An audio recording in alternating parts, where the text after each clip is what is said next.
So things aren't looking so great for Halo Infinite. Obviously, most of you must be aware by now. We had that gameplay demo not too long ago, and it was received poorly, to say the least. People especially pointing out how horrible the graphics looked, not only compared to prior installments of Halo, but from what we might expect from the next generation. This is, we've got the upcoming consoles. Everyone's expecting these games to kind of showcase the power of this new hardware for console players, and to get a game that looked worse than prior Halo entries, it's crazy, right? Now, obviously they have the defense of, well, this game is wider in scope and scale, it's an open world game, but that doesn't take away from the fact that there's this expectation, not only from the fact that it's the next major installment in the Halo franchise, but also that it's being tethered to the next consoles, which are supposed to make for better games, and it is the first-party Microsoft game. Like, this is Microsoft's crowning jewel when it comes to the launch of the next console.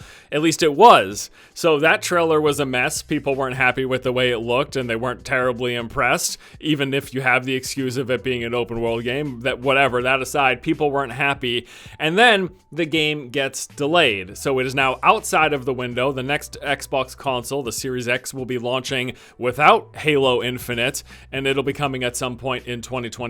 I don't even know if they nailed down a window. I just think they said, nah, guys, it's 2021. We'll let you know when we figure it out, right?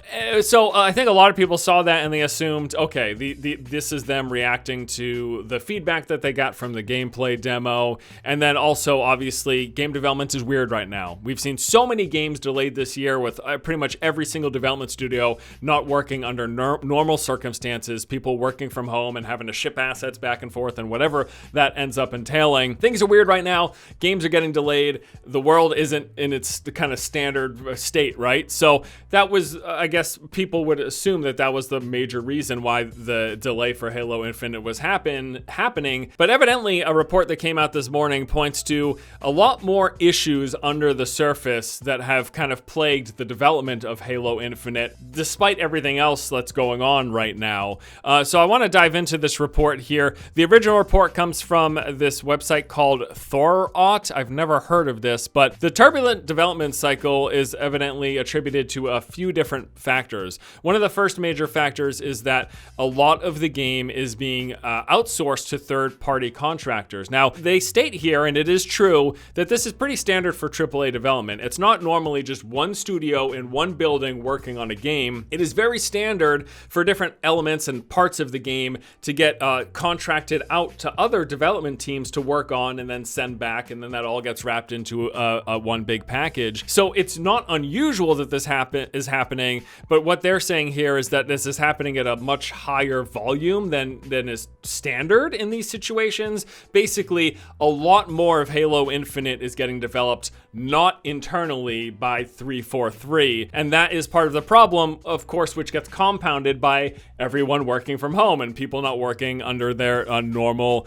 situations. So you could see that being an issue. They also point to the fact that the early trailer, especially you look at the E3 2019 trailer that was said to be an in-engine representation of the game, they say that trailer was also outsourced. That is very, very common. Aside from the parts of games getting outsourced, video game trailers get outsourced, as far as I know, most of the time. Like, this is incredibly common practice, but they say because of that trailer being outsourced kind of oversold the expectations for what Halo Infinite was going to look like. And then obviously, as you saw, the reception to that Halo Infinite gameplay demo, from what people might have expected from Halo Infinite, but there was just a massive chasm between what people thought the game would look like and what we ended up seeing from that actual gameplay demo. It's very common that early trailers don't end up looking like the final product because early trailers are made in a point of development where the games aren't complete and they haven't finalized and wrapped everything up.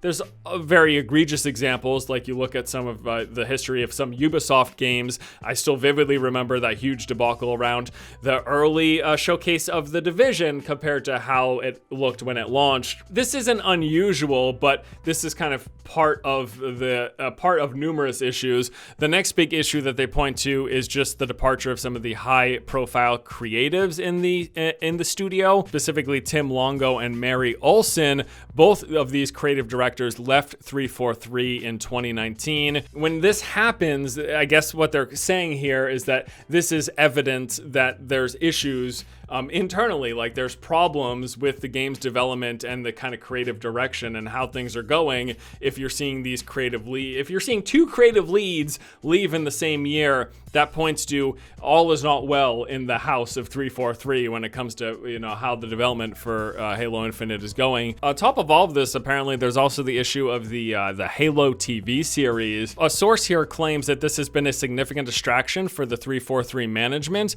and it's taken priority instead from focusing on making sure the development of the game is progressing and going well. They're more focused on the fact that they're involved with this TV series, which I just gotta say, if you don't have a good game, the Halo brand doesn't mean much, right? Like, Halo is a video game brand, so you need to make sure your Halo video games turn out good before you're concerned about the TV series, because no one's going to give a crap about the TV series if no one gives a crap about Halo in general anymore. And I think that's probably an important point not to lose sight of, I would imagine. It's a shame that things are going, I guess, so poorly for Halo Infinite. Early on, when I first heard about the game, I was pretty hyped. Like, just the name obviously leaves a lot to the imagination. Halo Infinite, what could it possibly be? Upon learning that Halo Infinite was an open world game, I was actually pretty interested in that. It's when I first played Halo and I looked up and I saw that damn ring, in the back of my head I was like, man, I can't wait 20 years from now, they're gonna release a Halo game where you can just explore the entire ring.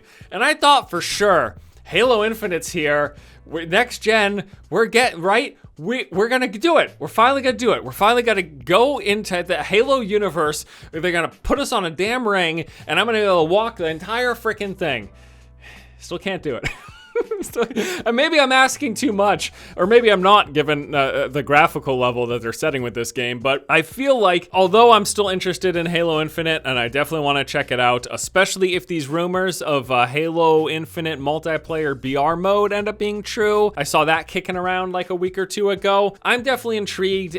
They're coming out on PC right away, but I'm also slightly disappointed that we still don't have the Halo game that I dreamed of having when I first played the very first Halo. How many do we have to wait another 20 years until we can finally explore the entire damn ring?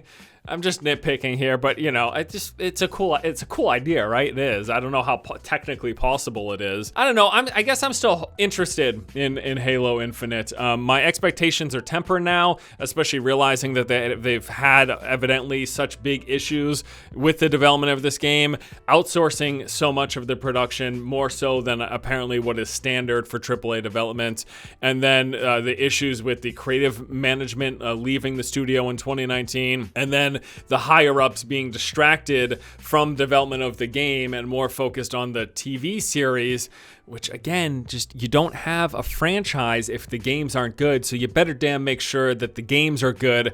Don't worry about your TV show.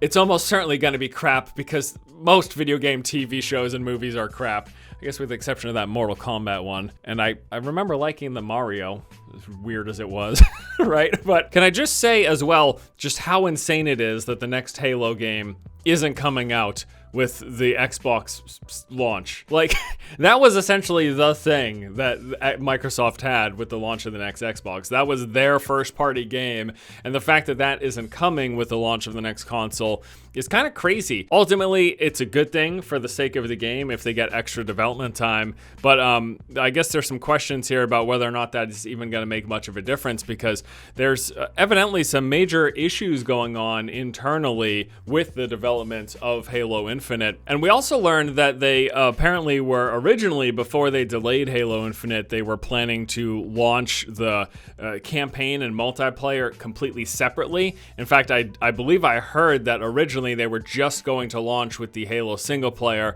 and the multiplayer was going to come out after the fact, which is kind of crazy to me. I know that a lot of people enjoy like the Halo single player campaigns, but I've always felt like the multiplayer has really been the main selling point, especially I guess even from the first Halo onward, but especially for me, Halo 2 is when I really started to get heavily into the multiplayer. Halo 1 was just kind of shooting the shit with my friends on the couch and all that. But so it's the idea that they were even thinking about launching with just the single player and then releasing the multiplayer after the fact.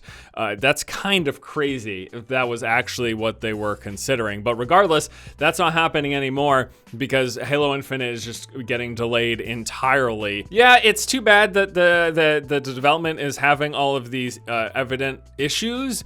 It's a real shame that gameplay demo came out the way it did. And I didn't talk about it at the time, but I'm not surprised by the reception of it. I hope that, as always with games, I hope they can pull it together. I hope they figure it out. Stop paying attention to your upcoming TV show. No one really gives a shit. Just make sure the games are good because that is your brand. The games are your brand. So focus on that for the love of God.